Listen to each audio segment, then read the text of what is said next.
I recently sailed for the very first time on Virgin Voyages, spending 8 nights on board the beautiful Valiant Lady. Virgin is doing cruise ship food different than most of the other mainstream cruise lines today. One of the ways they're doing that is through offering 6 unique restaurants that you can go through. You can mix and match those throughout your cruise. And most cruisers can make reservations for those restaurants 45 days before their cruise. If you don't get reservations, not to worry, they do offer reservations once you get on board the ship. And they offer a lot more availability from what I could tell. In this video, I'm going to walk you meal by meal through all the food that I had on board the Valiant Lady and give you my honest takes on the food available on board Virgin Voyages. As soon as reservations opened 45 days before my cruise, I made those immediately and got every dinner for each night of my 8-night voyage.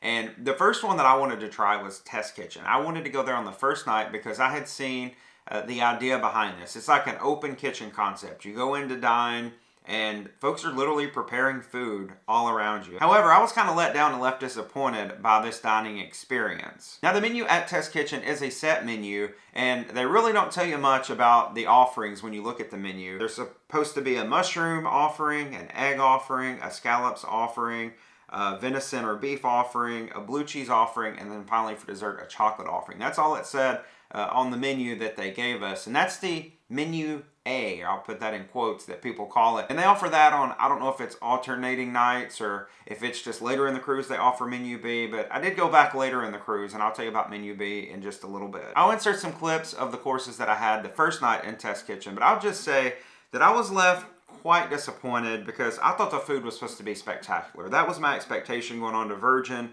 knowing that they do things different than the other cruise lines. I'd seen pictures and videos and I was just really excited to try it. Test Kitchen just did not meet the expectations that I had for Virgin Voyages, and I was kind of like, whoa, like, am I in for a bad food experience? Am I on here for 8 nights and the food's not going to be as great as what I thought it was going to be? The egg course was perhaps the most confusing to me because they literally brought out a thing of bread and then they sat down a plate of peas with an egg yolk over the top of it. And they were like, mix that egg yolk up in those peas and then dip the bread in it. And I'm like, really? Like, this at a restaurant called Test Kitchen on Virgin Voyages, which is supposed to offer exceptional food and exceptional dining experiences, and you want me to just sop up some egg yolk and peas with some bread? Okay. Things like that just really left me confused that first night. I wasn't impressed at all with Test Kitchen. And in fact, I left before the final 2 courses of the meal. I had to go catch a show. The next morning I was up early, as I often am on a cruise, so I wanted to find some breakfast. And there are 2 sit-down breakfast options available on board Virgin Voyages.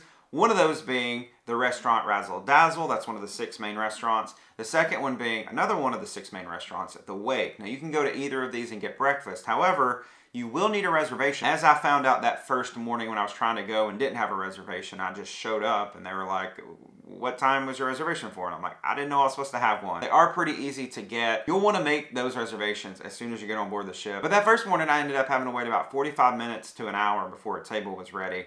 But it was quite worth it because I was so pleasantly surprised by the breakfast offerings in Razzle Dazzle. And I'll start off by saying that the avocado toast that they have in there is the best thing ever. So delicious, and I ended up having that throughout the course of the cruise various days.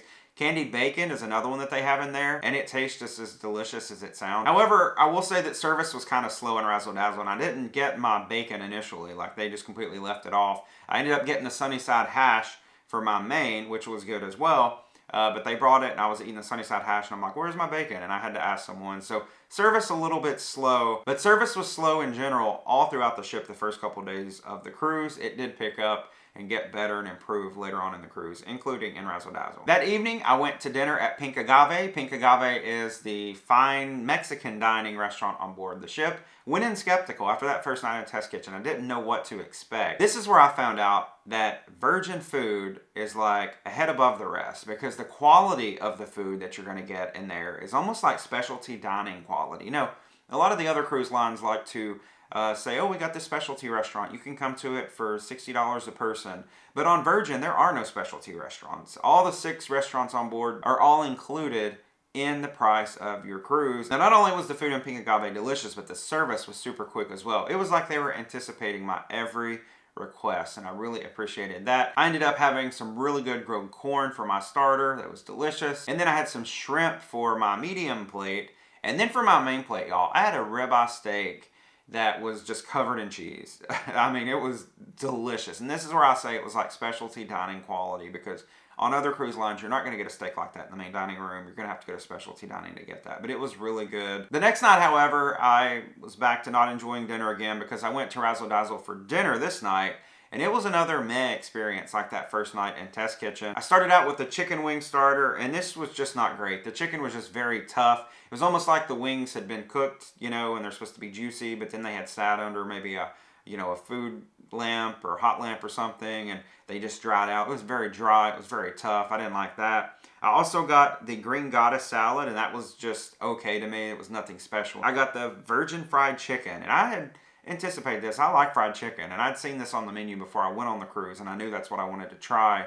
However, I was left disappointed by this. Again, the chicken was just kind of dry. It was kind of tough, not great. For my dessert, I got the apple rum cake, and I didn't even finish that. That's how, just, man, not good it was. So, not a great first dinner in Razzle Dazzle. The next morning, I was up and ready for breakfast yet again, and this time I went to the Wake. And the Wake, as I said earlier, is one of the 6 main restaurants that you can eat at night, but it's one of the 2 main restaurants that you can eat at in the morning, in addition to Razzle Dazzle. And this is more of a brunchy type restaurant. They have both breakfast and lunch-like options. So if you're up later in the morning, you want to get some brunch, the Wake is your place to go. One thing I will say about the Wake that was very unfortunate, it was that service was very slow and seemed quite disorganized, particularly for breakfast. I went for dinner, it wasn't quite the case. I started with the poached shrimp, and that was very good. I'm always down for some shrimp, especially in the morning for breakfast or a brunch option. And then for my main, I went with the soft shell crab benedict, which was very good. It actually had a cornmeal biscuit on the bottom, which was very different, not what you expect with traditional eggs benedict, but it was very nice. And then for dessert, I went with the crepe cake, which was much anticipated because I had seen pictures and heard about this in advance of the cruise, and it did not disappoint. So a very good food inside the Wake for breakfast/brunch. They could just work on the service a little bit. For dinner that night, I was back in the Wake, and the Wake kind of bills themselves as kind of like a steakhouse. And I will say they start everyone out with a plate of bread, and it's kind of like pull-apart bread with some butter and different spreads. And that was so tasty. I was hooked immediately. I was like, oh, this is going to be a good dining experience. I can just tell from the quality of the bread that they're bringing to the table. For my appetizer, I got a wedge salad, and that was delicious. I also tried some clam chowder, which was also very good. And I almost asked for seconds, and I don't normally do that with appetizers, like repeating an appetizer and asking for another plate of the same appetizer, but I was very tempted to with that clam chowder. If you're going to the Wake and you like clam chowder, you definitely need to try the one that they have in there because it's delicious. For my main, I got the salmon, and that was very good.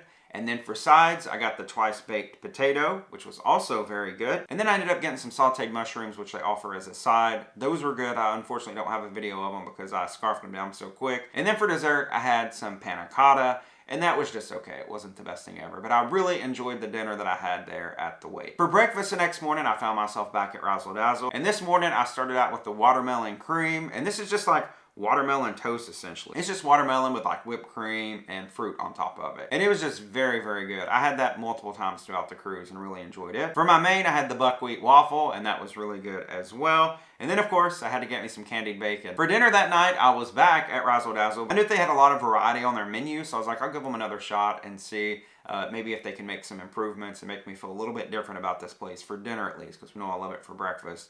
And that night, I started out with the fried green tomato and okra, and that was really good. I really enjoyed that. And then for my main, I had the pastrami, and this was delicious, y'all. This was like a deconstructed sandwich, so it was just, all the components of the sandwich, but just sort of scattered around the plate, and I really, really enjoyed that. And then to finish up my meal, I had the dark s'mores, and this was just a bit too bitter for me. I didn't really like it that much, but I will say that the food I had the second night in Razzle Dazzle was much better than the food I had on the first night. So I think I might have just made bad choices that first night. The next day, I was back at the Wake for breakfast because I enjoyed it so much a couple days earlier. And this day, I again had the poached shrimp because it's just that good. And then I decided to try some more eggs benedict because I'd enjoyed them so much a couple days prior. However, this time I opted for the Wake, which is a pork belly eggs benedict, and I just didn't really care for this that much. The pre-breaded pork belly was just not that great. That night I went to dinner at Extra Virgin. Extra Virgin is, of course, as the name suggests,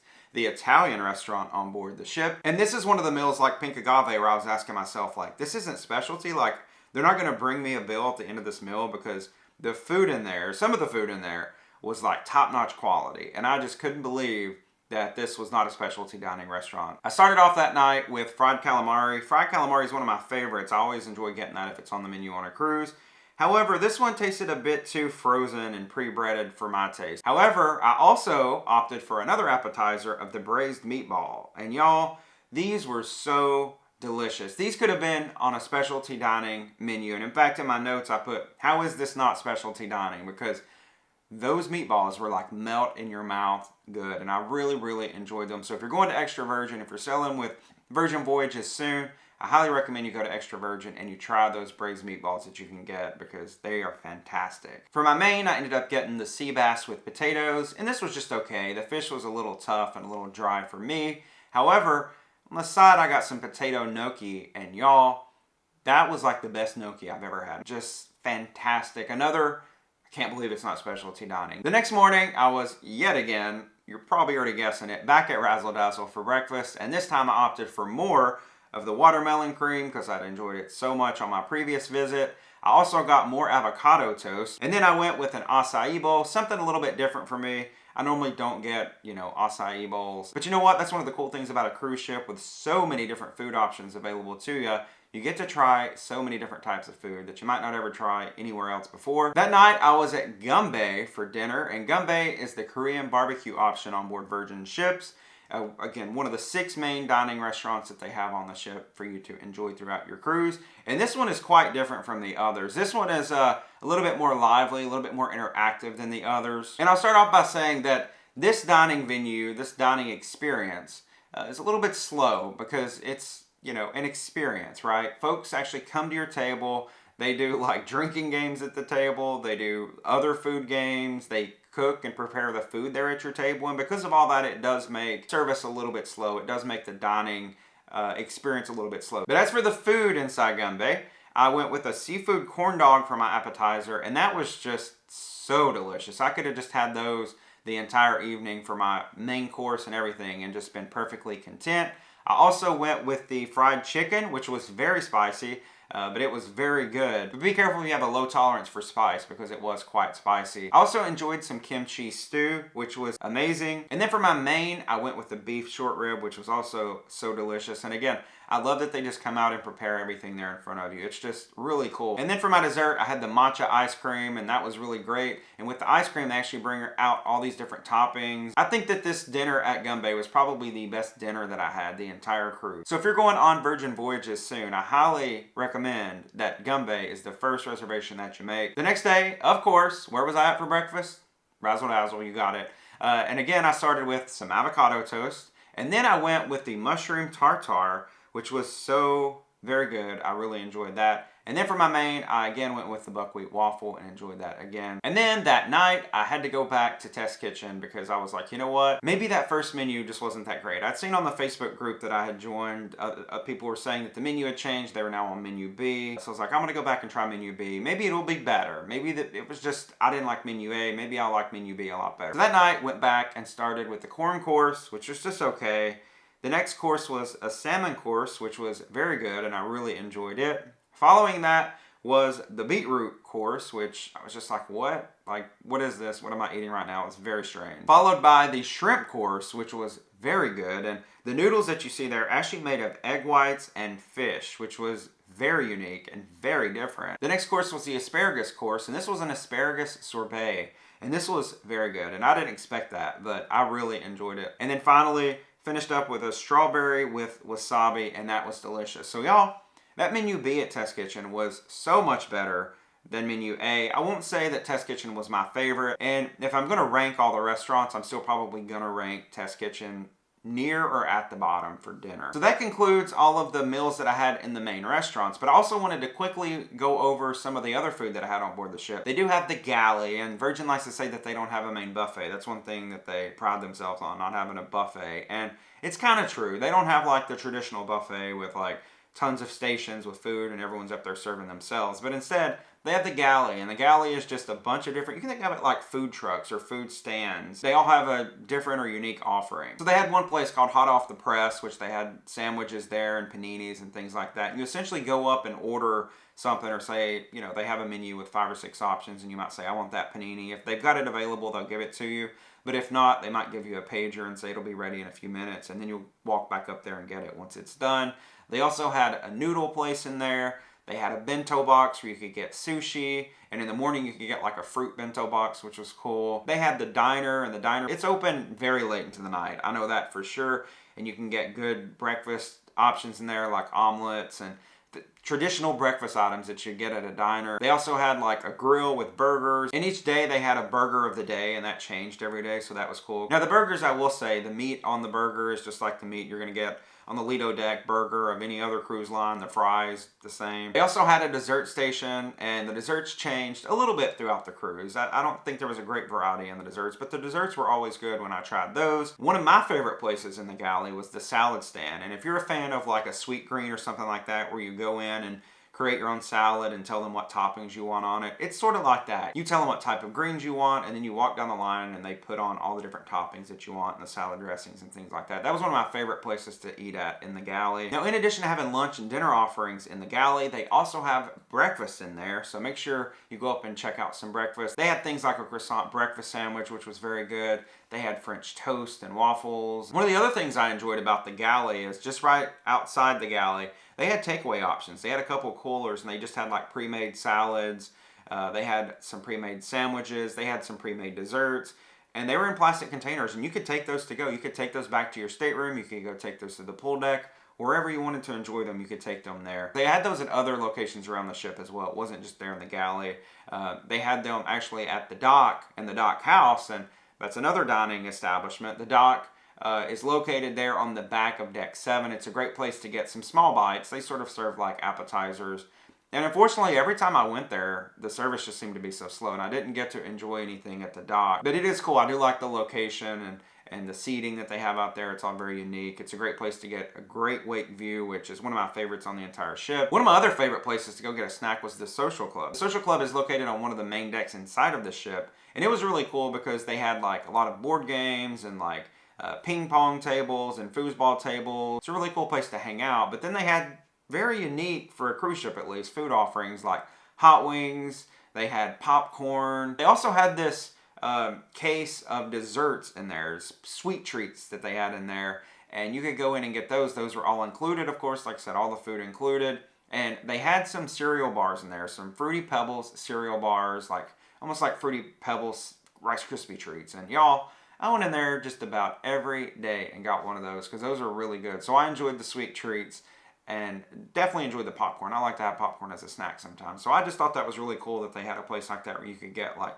oh, I just want some popcorn, or I just want to grab a plate of hot wings, or I want to go get a Rice Krispie treat, I really enjoyed the Social Club. And then finally, I'll talk about Grounds Coffee. Grounds Coffee is the coffee shop located there on one of the inside main decks of the ship. And of course, they have all different types of coffees and lattes and frappuccinos, etc., etc. They also had different types of muffins and croissants and different baked goods that you could select to have along with your coffee. Grounds Coffee also has another location up near the galley, like right at the entrance of the galley. There is a kind of like it's almost like a pop-up Grounds Coffee. It's a very small location, but it's nice that they have that location in there because if you're going in there for breakfast or any time of the day, you can also get a coffee right there and don't have to walk way down the stairs or go way downstairs to a completely different deck, much lower on the ship to get Grounds Coffee. So really enjoyed both locations of Grounds Coffee. Another place I need to tell you about before I forget is Lick Me Till Ice Cream, which is the place to get ice cream on board Virgin Voyages. And they offer many different selections, many different flavors of ice cream. Again, all included. And they do have flavors of the day. I think they have a couple of those, and those change throughout the cruise. And then right beside Lick Me Till Ice Cream is the pizza place. And unfortunately, I didn't get to try it yet. The line was long a couple of days. I went in there and I just ended up going to the galley or one of the restaurants. But I do know that they have pizza made to order, like you can specify what toppings you want, and those are included. So that all being said, I really enjoy the food on Virgin Voyages. Again, it was so much different than food on other cruise lines. A lot of the quality of the food, again, it varied, of course, as you see. Some dinners I didn't quite like as much as others, but the food was really good. It was better than the competition. It was better than the other cruise lines. It was specialty dining quality. I just really enjoyed it, and I can't wait to go back on Virgin Voyages again to try more of the delicious food and to go to those 6 unique restaurants that are all included in your cruise fare. Now, I did a cruise review video of my time on Valiant Lady. In all my cruise review videos, I always rate everything out of 5. And for food on Valiant Lady, my first taste of food on board Virgin Voyages, I gave it a 4.4 out of a 5 rating. And y'all, if you like to eat on a cruise, if you're a foodie like me when you travel, you definitely want to try Virgin Voyages because they do have delicious food offerings all over their ships, and I promise you're not going to be disappointed. Thank you so much for watching this video, and I'll see you on the next adventure.